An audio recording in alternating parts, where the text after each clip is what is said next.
La tuerie du Grand Bornand, épisode 1. L'histoire que je vais vous raconter s'est déroulée il y a 20 ans en Savoie, au Grand Bornand. C'est dans cette petite station de ski, coincée entre Chamonix et le lac d'Annecy, que s'est noué l'un des faits divers les plus marquants du début du XXIe siècle. Toute une famille décimée. Le père, la mère et leurs 3 enfants âgés de moins de 10 ans. La famille Flactif a été l'objet d'une campagne de dénigrement indécente et sans précédent dans l'histoire judiciaire. Des habitants du village méprisant à leur égard devant les caméras du jamais vu. Le mobile de ce quintuple meurtre, une terrible jalousie. Oui, les Flactif ont été assassinés pour une histoire de chalet. Vous écoutez Homicide, je suis Caroline Nogueras.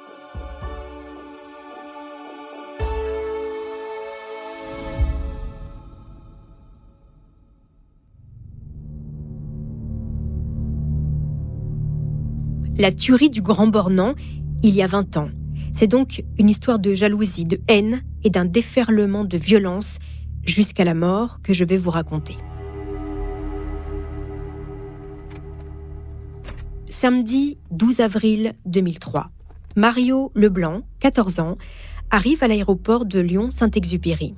Un taxi l'attend pour l'emmener au Grand Bornand. L'adolescent doit passer quelques jours chez sa mère, Gradiela. C'est le lot de beaucoup de familles recomposées. Le divorce, la garde alternée, les vacances d'une zone à une autre. Les enfants d'une première union qui retrouvent leurs demi-frères et sœurs. Pour Mario, ça se passe bien. Il vit chez son père dans le nord de la France et se rend très régulièrement en Haute-Savoie. C'est là que sa mère est installée avec son nouveau compagnon, Xavier Flactif, et leurs 3 enfants, Sarah, 10 ans, Laetitia, 9 ans, et Grégory, 7 ans. Comme à chaque fois, il se fait une joie de les retrouver.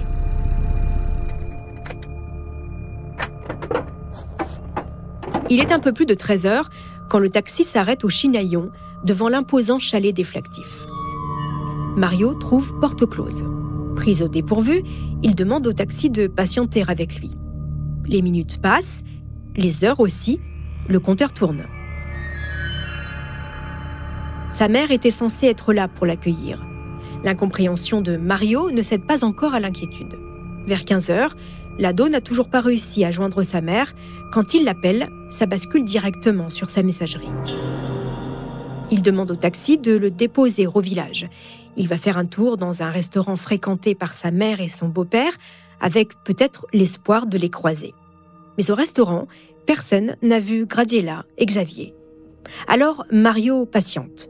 En fin d'après-midi, il commence sérieusement à s'inquiéter. Toujours sans nouvelles de sa mère et de son beau-père, l'ado trouve refuge chez les Vuillaises. Patrick et Hélène connaissent bien les Flactif. Hélène est la nounou des enfants. Dans la soirée, le couple se rend au chalet des Flactif. Il est fermé à double tour, le 4x4 de Xavier n'est pas là. Les lumières sont éteintes, ils font le tour de la bâtisse, appellent, collent leur front sur les grandes baies vitrées pour tenter d'apercevoir quelque chose. À l'arrière, une porte-fenêtre laissée ouverte leur permet de rentrer. La maison est vide. Ils quittent les lieux sans savoir où sont Xavier, Gradiela et les enfants. Les téléphones portables sont éteints, les messageries saturées.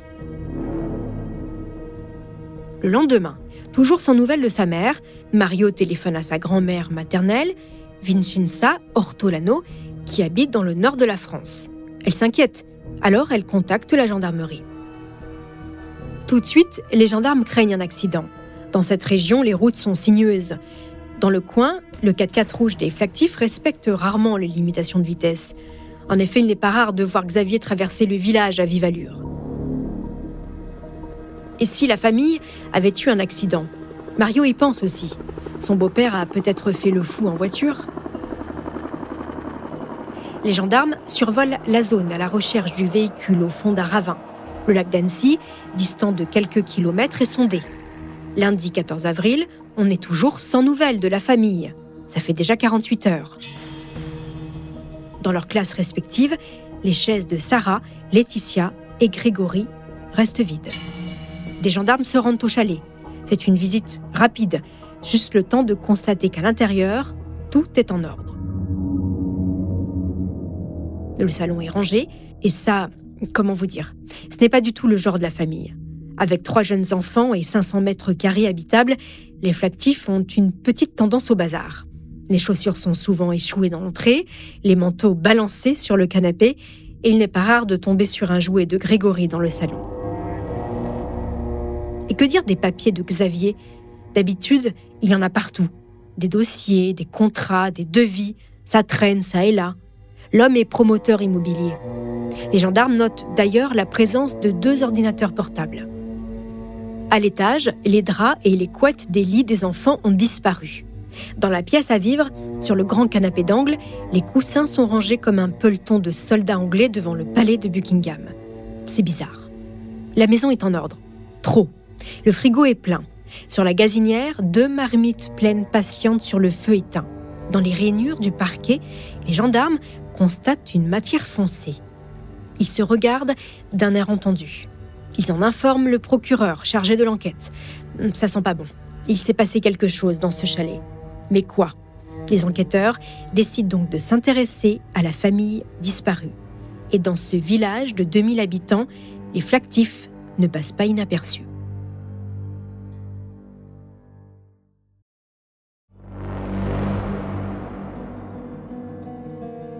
Xavier Flactif est installé au Grand Bornand avec Gradiela et leurs 3 enfants depuis 3 ans.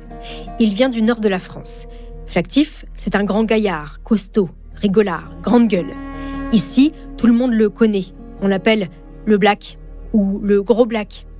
Xavier est guadeloupéen. Au Grand Bornand, le couple détonne.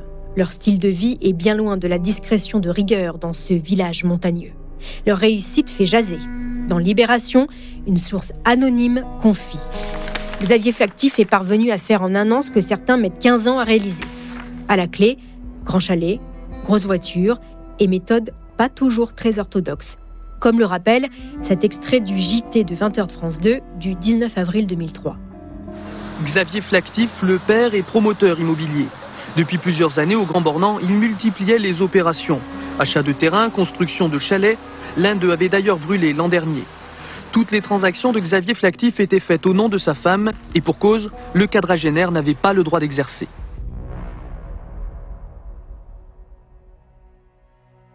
Dans la vallée, Xavier Flactif n'a pas vraiment bonne réputation. Les artisans qui lui courent après pour être payés sont légion. Les aspirants propriétaires qui lui ont versé des acomptes et qui attendent la livraison de leurs biens aussi. Lors d'une seconde perquisition au chalet de la famille disparue, les gendarmes constatent que les 2 ordinateurs du couple ont disparu. Xavier Flactif est-il revenu pour les récupérer ? Ont-ils été volés ? Et si oui, ces vols ont-ils un lien avec la disparition de la famille ? Les enquêteurs se plongent dans la vie professionnelle des Flactif. Le couple travaille ensemble. Ils sont titulaires de 71 comptes bancaires en France, en Belgique et dans divers paradis fiscaux. Xavier est un self-made man des années 80. Il a de l'ambition, du bagou et la volonté de réussir. Né en septembre 62, d'un père tchadien et d'une mère française, Xavier a été adopté par son beau-père quand il avait 3 ans. Il a grandi dans la banlieue de Lens. Il se passionne pour le droit et devient maîtreur. Son job ? Effectuer les mesures et les calculs nécessaires à l'évaluation du prix de revient d'une construction ou de sa rénovation pour les immeubles, les bureaux et les maisons. En 87, il a 25 ans. Il crée Artois Immobilier, une agence immobilière à Auchy-les-Mines, puis 4 ans plus tard, il monte une 2e société. C'est là qu'il engage Gradiela Ortolano, une secrétaire comptable.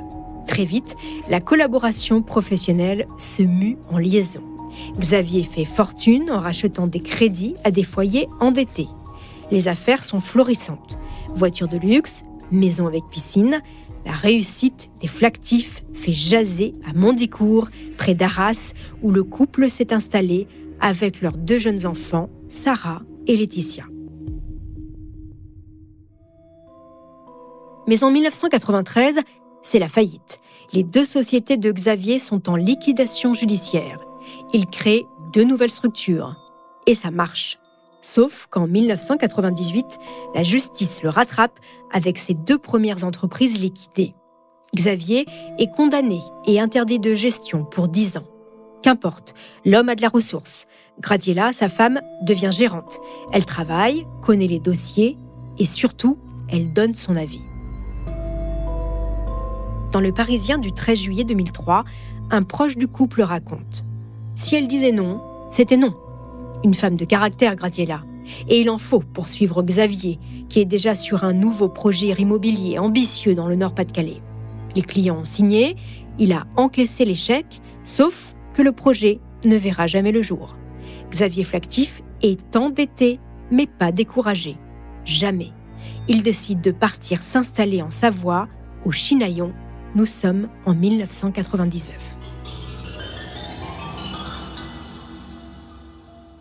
L'homme d'affaires achète des terrains, fait construire des chalets et les revend.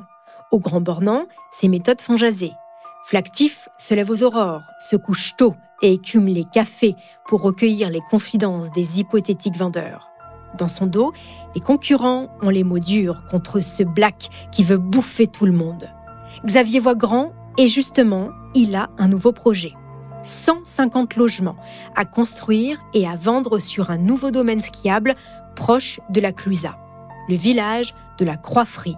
Si ça se fait, Flactif est à l'abri financièrement. Alors, comme dans le Nord-Pas-de-Calais, il prévend 50 appartements. Techniquement, il n'a pas encore l'appel d'offres, mais a déjà trouvé acquéreur pour un tiers des habitations. L'accord viendra, il en est certain. Il encaisse donc l'échec.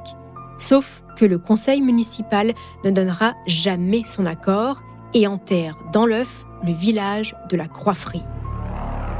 Flactif a creusé un peu plus ses dettes qui, au moment de sa disparition, s'élèvent à 3 millions d'euros.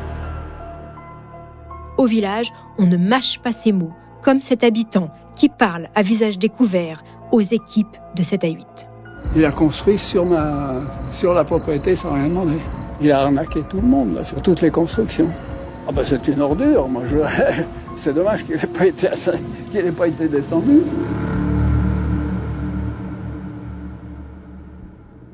Suicide, meurtre, fuite à l'étranger, les enquêteurs n'excluent aucune piste.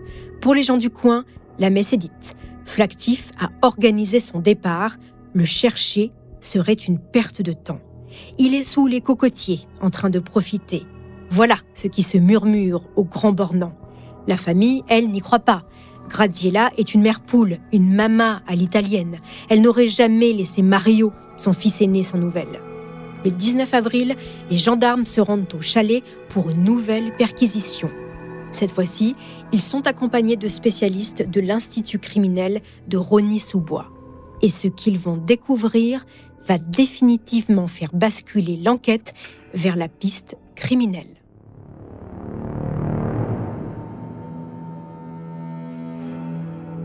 « 19 avril 2003. La famille Flactif n'a pas donné signe de vie depuis 7 jours. Il est très tôt quand les gendarmes encerclent le chalet, accompagnés d'une équipe de l'Institut criminel de Rosny-sous-Bois. Les journalistes sur place, depuis quelques jours, n'en perdent pas une miette. Combinaison blanche, surchaussures, gants, mallettes en métal, les experts entrent et sortent de la bâtisse dans un ballet concentré et silencieux, digne d'une scène de la série américaine Les Experts.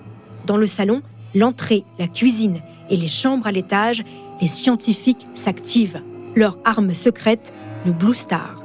Cette technique, ancêtre du luminol, permet de révéler les traces de sang dans une pièce, même nettoyée à l'eau de Javel.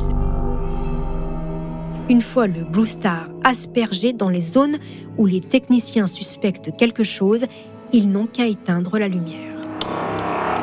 Toutes les zones qui apparaissent en bleu attestent de la présence de sang. Eh bien, dans le chalet des Flactif, il y en a partout. En bas, en haut, dans les escaliers, partout. Les taches sont prises en photo pour la morpho-analyse. Cette technique américaine va permettre, via l'étude des projections de sang, de déduire le scénario qui s'est joué dans le chalet. Avant même les résultats, l'inquiétude grandit du côté des enquêteurs. À l'étage, une tache prend la forme de 2 longues bandes. Ça ressemble à s'y méprendre à la trace d'un corps d'enfant qu'on a traîné. La révélation au Blue Star confirme qu'il y a du sang partout et qu'il a été nettoyé. Ça a dû prendre du temps. Les enquêteurs en sont certains. Ce n'est pas le travail d'une seule personne. La morpho-analyse apporte un autre détail sordide. Le sang retrouvé sur les murs, les meubles, les tissus permet de déduire que les blessures infligées au corps ne résultent pas d'une arme à feu, mais d'un objet contendant. Les enquêteurs circulent dans le chalet. Ils figent la scène en plaçant des numéros, en prenant des mesures. S'ils ne savent pas exactement ce qui s'est passé, ils soupçonnent un carnage. Dans une chambre, un pan de moquette de 96 cm de large et de 150 cm de long a été arraché. Une douille de calibre 6,35 est retrouvée au rez-de-chaussée du chalet. 3 jours sont nécessaires pour inspecter tout le chalet. Le 22 avril, c'est terminé. Plus de 100 prélèvements ont été réalisés, puis envoyés au laboratoire de Nantes, spécialisé dans l'analyse génétique. Ils proviennent de 5 zones du chalet. 5, c'est le nombre de personnes disparues. En attendant les résultats, les enquêteurs continuent officiellement de ne privilégier aucune piste, ce qui leur permet de mettre à distance les journalistes. Alors, les reporters arpentent le village, questionnent les habitants qui médisent sur les disparus. Au Grand Bornand, on se lâche face caméra. Il y en a un qui est toujours prêt à répondre aux micros qui se tendent. C'est le voisin et locataire des disparus, un certain David Otia. Et il ne mâche pas ses mots quand il parle de Xavier. Savoir toujours parler aux gens, détourner. Même des entreprises qui travaillaient avec lui, qui ne voulaient plus, il arrivait toujours à les revoir et puis à les endormir, quoi. David Otia connaît bien Xavier Flactif. Quand il est arrivé dans la région, le promoteur lui a loué un chalet, mais ça s'est mal passé. Il a dû déménager plusieurs fois en catastrophe pour laisser la place à des vacanciers de passage plus rentables. On devait louer un chalet qui était en construction, mais comme il n'a jamais terminé, donc il nous a mis à droite à gauche pendant un an et demi, enfin 1 an, quoi. Donc on a fait une dizaine de chalets sans que les propriétaires étaient au courant, donc on lui payait un loyer, bon je ne sais pas comment ça allait, quoi. Il fait même avec certains journalistes le tour du propriétaire du chalet des Flactifs. Rigolard, un poil envieux, il détaille le luxe fastueux de la demeure. Pour les médias, c'est du pain béni. Pour les enquêteurs, aussi. Les gendarmes ont remarqué l'omniprésence de ce Otia. Quand il passe le chalet au peigne fin, il le voit dans le chalet voisin épier ce qui se passe à la jumelle. Et les gendarmes n'ont pas manqué de l'interroger. Il est un témoin à part. En effet, le 10 avril, à 18h30, Otia est le dernier à avoir vu le couple Flactif en vie. Xavier lui aurait demandé d'accueillir pour lui des locataires venus pour une semaine de ski. David Otia a donc fait ce qu'on appelle la remise des clés. Pressé, Otia avait zappé l'état des lieux. Plus troublant, il a, quelques jours après la disparition des Flactifs, emménagé dans un chalet voisin, propriété des disparus. Pour les enquêteurs, l'audition est au début classique. Lors de vos multiples voyages depuis ce dernier vendredi, avez-vous noté la présence de personnes ou de véhicules aux abords de l'habitation de la famille Flactif ? Non, je n'ai pas de souvenir à ce sujet. Depuis votre dernier entretien avec le couple Flactif, soit vendredi vers 18h30, avez-vous revu ces personnes et leurs enfants ? Non, je suis formel. Depuis cette dernière date, avez-vous été contacté par téléphone par une de ces personnes ou avez-vous tenté de les contacter ? Non, je suis formel. À ce jour, avez-vous des renseignements à nous communiquer qui permettraient de localiser la famille Flactif ? Non, j'ignore où cette famille se trouve. C'est ma compagne qui m'a raconté que Marie-Christine, une aide de l'institutrice Sophie à l'école du Chinaillon, lui avait dit que la police était passée pour demander des renseignements sur M. Flactif, qui, avec sa famille, n'a pas été revu depuis plusieurs jours. Et puis, ça dérape.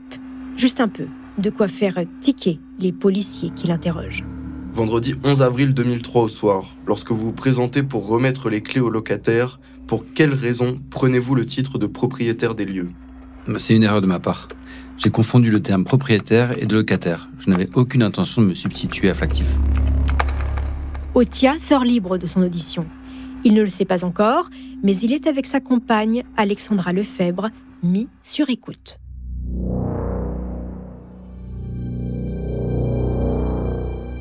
Sa compagne, qui n'est pas en reste quand il s'agit de dire du mal des Flactif.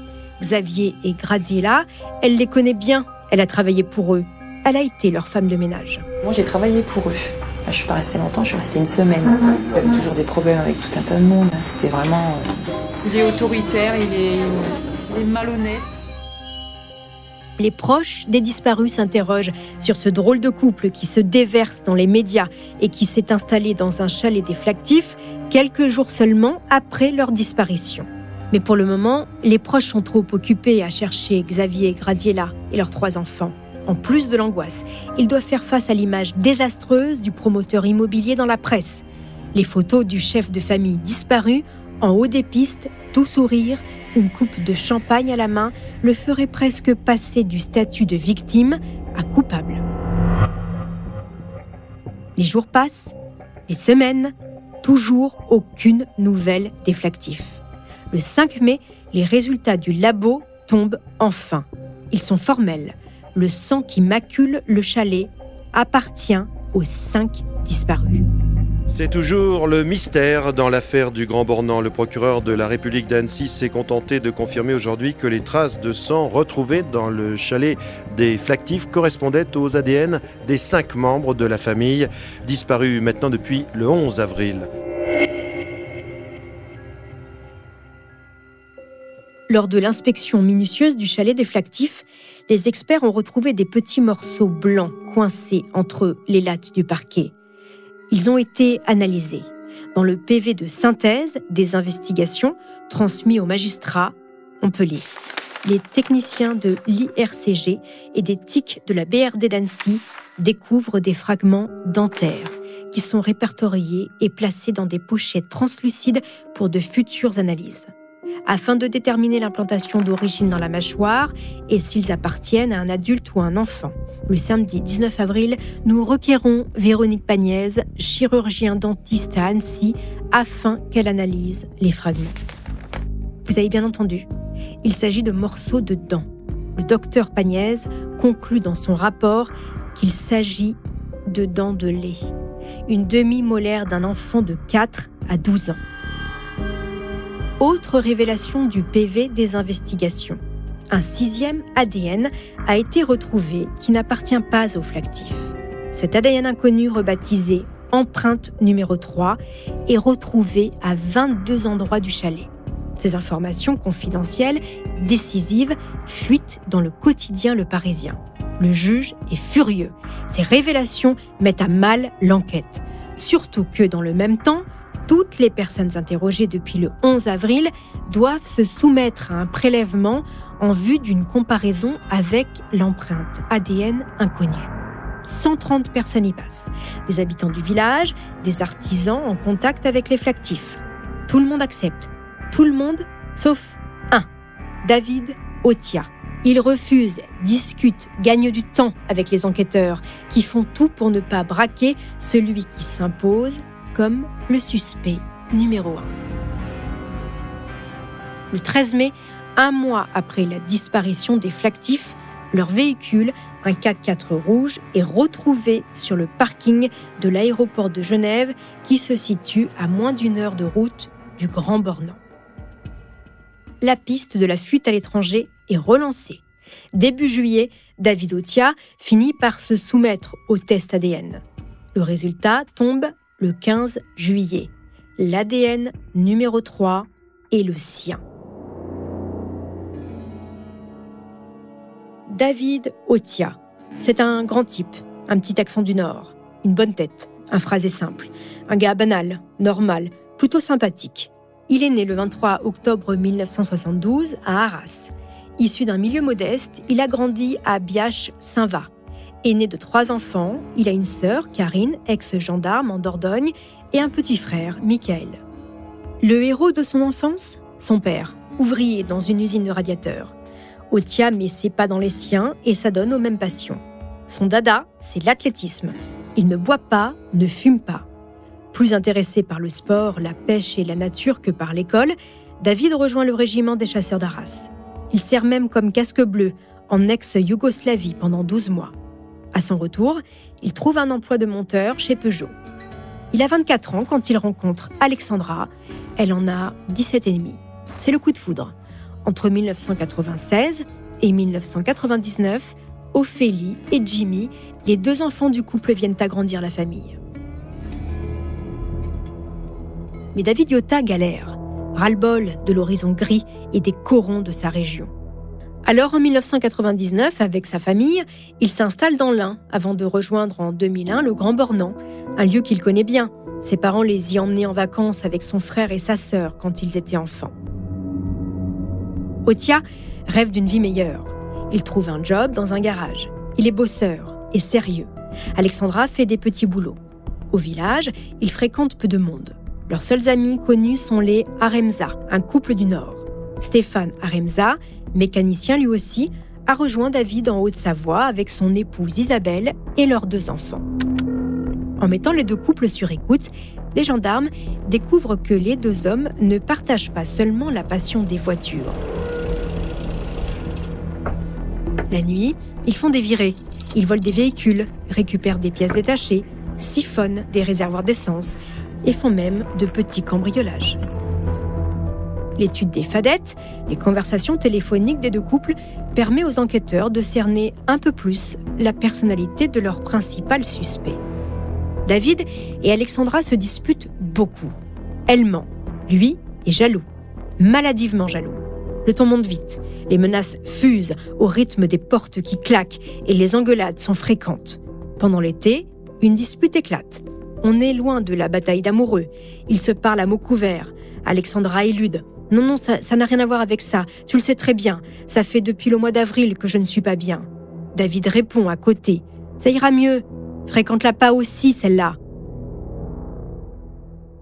Elle, c'est Isabelle Aremza, l'épouse de Stéphane. Ils ont 2 filles et attendent leur 3e enfant. Le couple Aremza, comment vous dire ? Lui d'abord, un visage rond.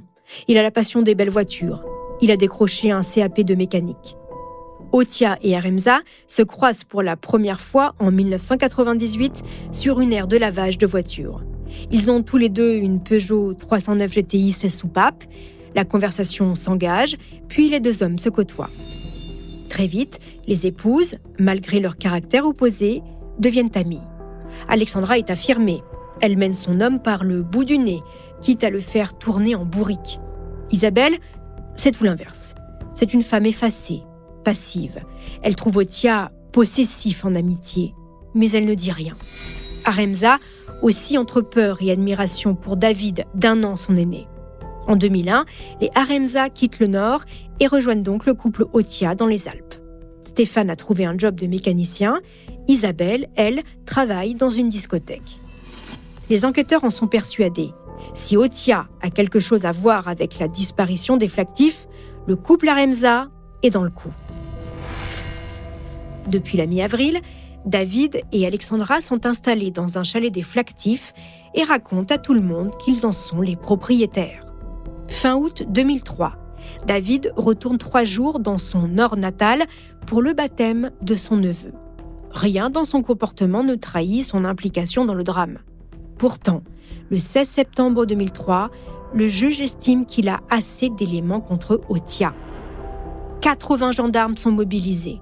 David Otia est interpellé sur son lieu de travail comme Stéphane Aremza. Alexandre Lefebvre est arrêté à son domicile comme Isabelle Aremza qui est en passe d'accoucher. La perquisition au domicile des Otia est édifiante.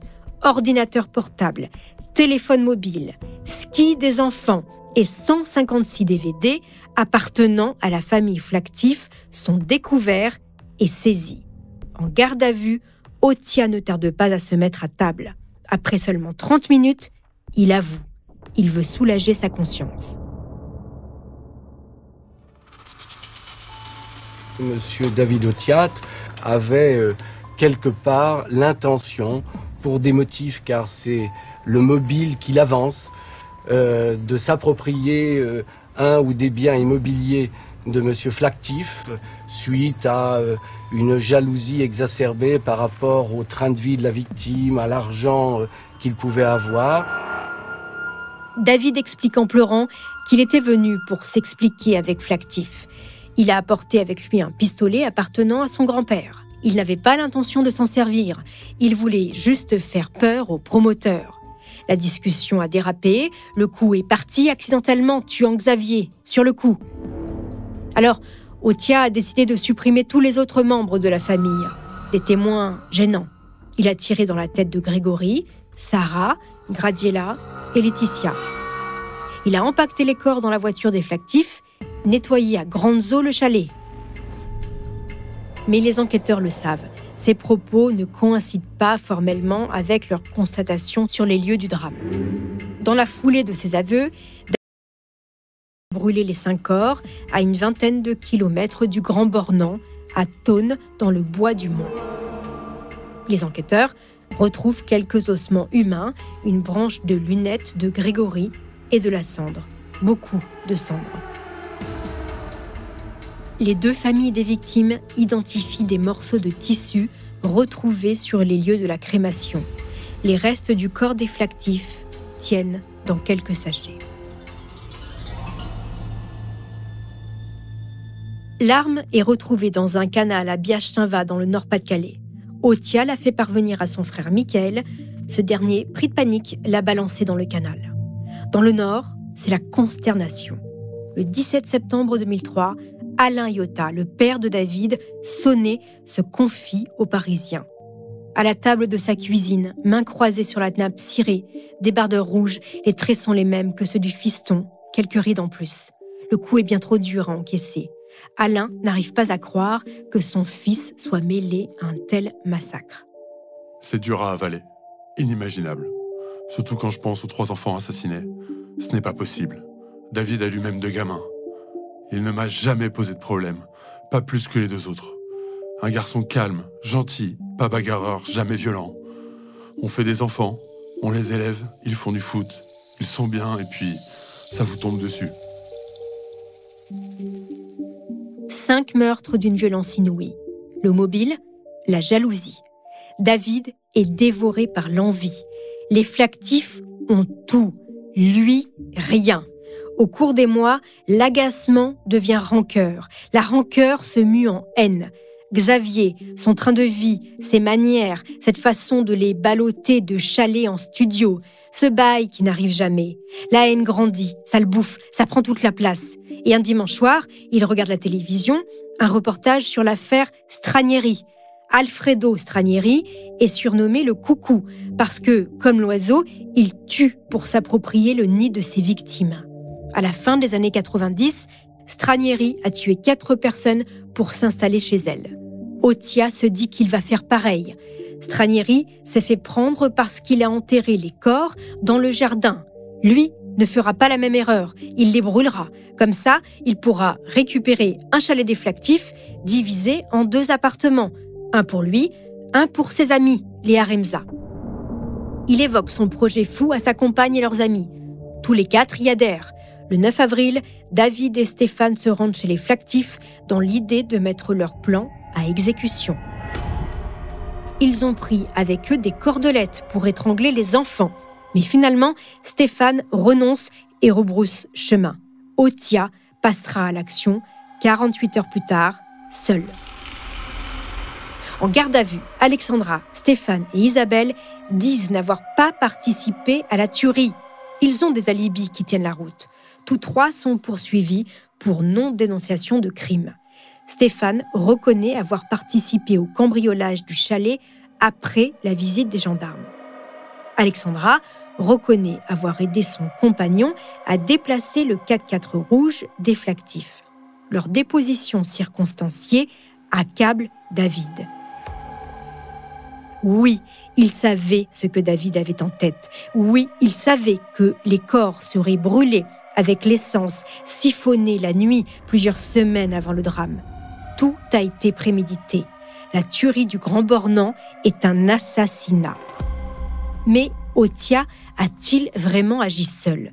Les familles des victimes n'y croient pas, comme le rappelle ce reportage du JT de France 3 du 20 septembre 2003. Mais la thèse ne convainc pas la défense de la famille des victimes. Elle estime qu'un seul homme n'a pu décimer une famille entière sans complicité.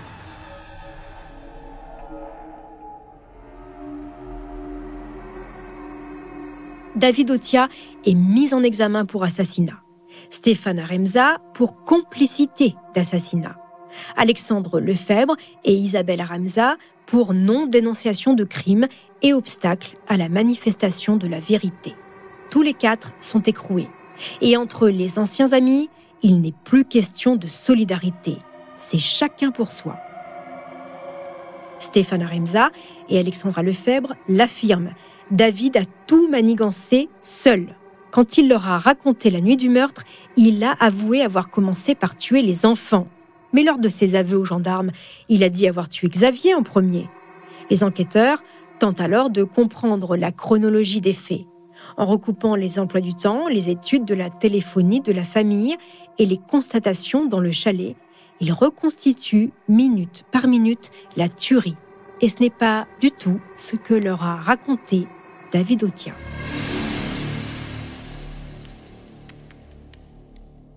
Retour ce vendredi 11 avril.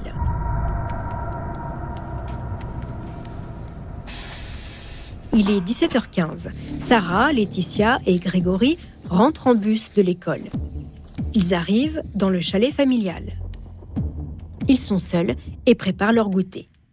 À 17h29, la téléphonie révèle qu'un des enfants flactifs a appelé sa mère. La conversation a duré 2 minutes. À 17h43, un appel sur la ligne fixe des flactifs sonne dans le vide. Les 12 minutes qui séparent les 2 appels, voilà le laps de temps dans lequel David Othia a tué les 3 enfants. Les flactifs, eux, sont rentrés plus tard. Gradiela à 18h et Xavier 30 minutes plus tard. Ils ont été tués dès qu'ils ont pénétré dans le chalet sans jamais savoir ce qui s'est joué avant leur arrivée. Les enfants ont été tués avec un objet contondant, massacrés, battus à mort. Othia a ensuite transporté et brûlé les corps. Voilà comment les événements ont dû se dérouler selon les enquêteurs. David Othia ne confirme rien. Pire, moins d'1 mois après ses aveux, il change de version et d'avocat. Il n'a pas tué la famille Flactif. Il était au chalet avec la famille pour s'expliquer avec le promoteur. Et là, 2 hommes ont fait irruption. Ils l'ont assommé. Quand il s'est réveillé, il était entouré des 5 cadavres que les meurtriers l'ont obligé à brûler dans la forêt. Une version dingue, bancale, invérifiable, folle à laquelle Othia va se tenir jusqu'à la fin de la procédure. En janvier 2004, Alexandra Lefebvre et Isabelle Aremza sont libérées de prison. Elles comparaîtront libres à leur procès. Les familles des victimes dissimulent mal leur colère.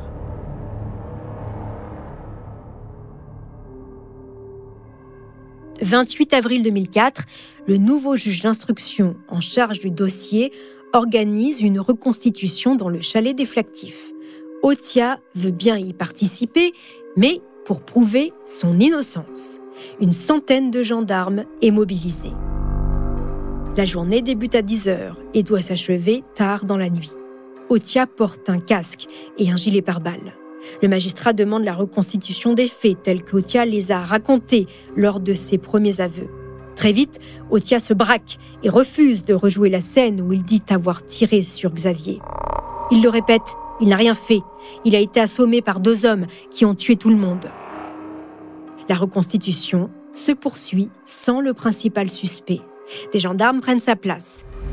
Les scènes rejouées prouvent qu'un homme seul a pu tuer et transporter les corps sans aide. Les avocats de David Othia s'insurgent. Ils dénoncent la musculature des gendarmes chargés de transporter les corps en lieu et place de leurs clients. Autre problème soulevé par la défense. Les mannequins qui servent de cadavres sont rigides et permettent une manipulation longue, mais possible. Or, un corps sans vie n'est pas tout de suite rigide. Comment David Otia a-t-il pu, sur la terrasse à découvert, transporter le cadavre de Xavier Flactif qui avoisinait les 100 kilos ?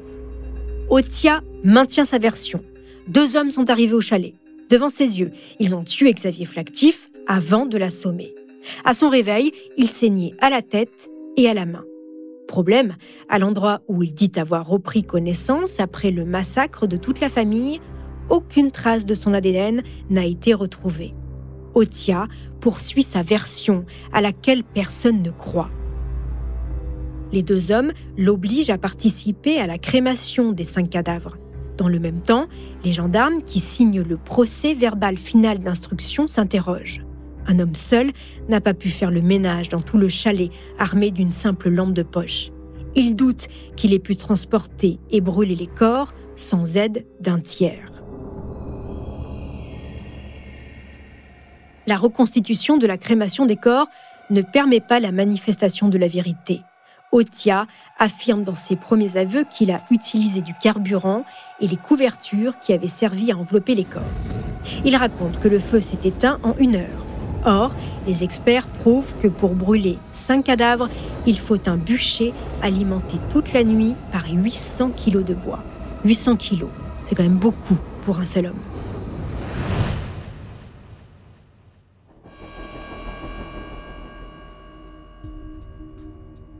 « 12 juin 2006. Le procès s'ouvre dans une salle des fêtes d'Annecy, aménagée pour l'occasion. Le palais de justice est en travaux.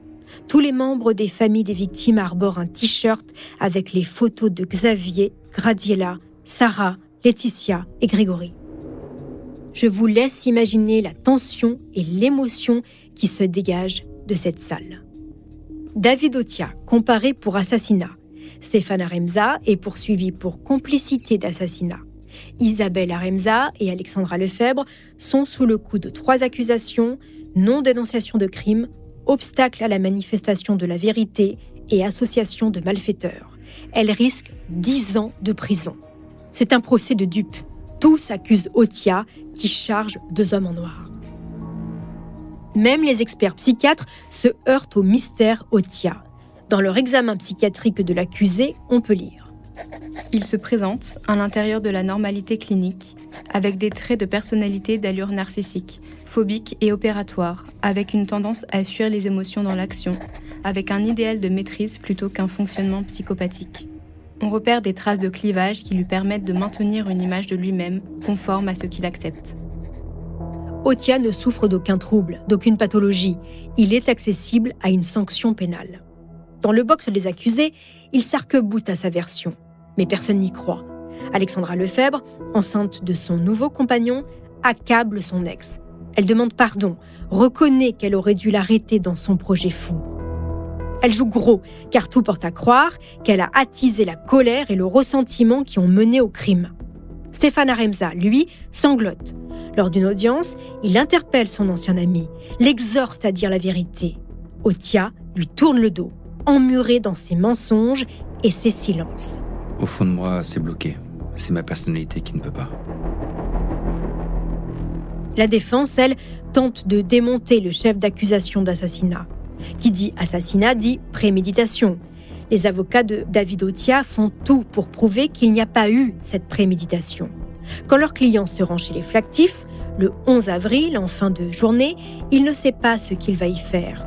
Pour preuve, il gare son véhicule devant le chalet et attend le retour des enfants sur la terrasse, au su et au vu de tous.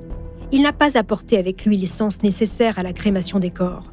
Les avocats plaident sans le dire une culpabilité en coup de folie. L'avocat général requiert la perpétuité contre David Otia, 10 ans contre Alexandra Lefebvre, 15 ans contre Stéphane Aremza et 7 ans contre son épouse Isabelle. Après 3 semaines d'audience, le jury se retire et délibère pendant 5h30. Les jurés ont suivi mot pour mot les réquisitions du parquet. La perpétuité assortie de 22 ans de sûreté pour David Otia, 10 ans pour Alexandra Lefebvre, 15 ans pour Stéphane Aremza, 7 pour Isabelle Aremza. 3 ans après le quintuple meurtre, le verdict soulage le clan Flactif Ortolano, au premier rang duquel Mario, seul survivant de sa fratrie. À la sortie du procès, il s'exprime devant les caméras. Et moi, je peux dire maintenant que ma famille repose en paix et qu'on n'est plus obligé de dire présumé, et qu'on peut dire maintenant assassin, complice, et voilà, on est soulagé. David Otia est le seul à faire appel. Le 10 décembre 2007, le second procès s'ouvre devant la cour d'assises d'appel de Lyon. Et le premier jour, c'est une première dans les annales judiciaires. David Otia renonce à son appel. Il n'y aura donc pas de deuxième procès. Les familles des victimes oscillent entre colère et déception. Écoutez l'avocat Jean Chevet, interrogé par le 19-20 du Journal des Alpes. Nous arrivons ici et M. Otia nous dit « Eh bien, je me désiste. Circulez, il n'y a plus rien à voir. Je rentre dans ma cellule et les familles, vous n'avez plus qu'à rentrer chez vous. » C'est un pied de nez qu'il fait aux familles. Sandra, une sœur de Gradiela Ortolano. Et moi, je suis contente de tout arrêter parce que j'ai encore vu aujourd'hui qu'il n'est pas prêt à parler, il ne parlera jamais. Mais voilà, il n'a rien à dire, donc qu'il reste à faire sa peine et qu'on puisse faire notre deuil, continuer à faire notre chemin et essayer de tourner la page, qui n'est pas toujours facile. Pas facile, voire impossible. En 2011, le réalisateur Éric Guirado signe Possession, un long métrage inspiré de la tuerie du Grand Bornand. La commune ayant refusé le tournage, le film aura pour décor Albertville et Méribel. Au Grand Bornand, on veut tourner la page. 3 ans plus tôt, en mars 2008, les scellés du chalet des Flactifs ont été retirés. Il a été mis en vente aux enchères. C'est un couple de Belges qui l'a acquis pour 315 000 €. Dans la vallée, tout le monde garde en tête le quintuple meurtre et vous ne trouverez plus personne pour dire du mal de Xavier Flactif.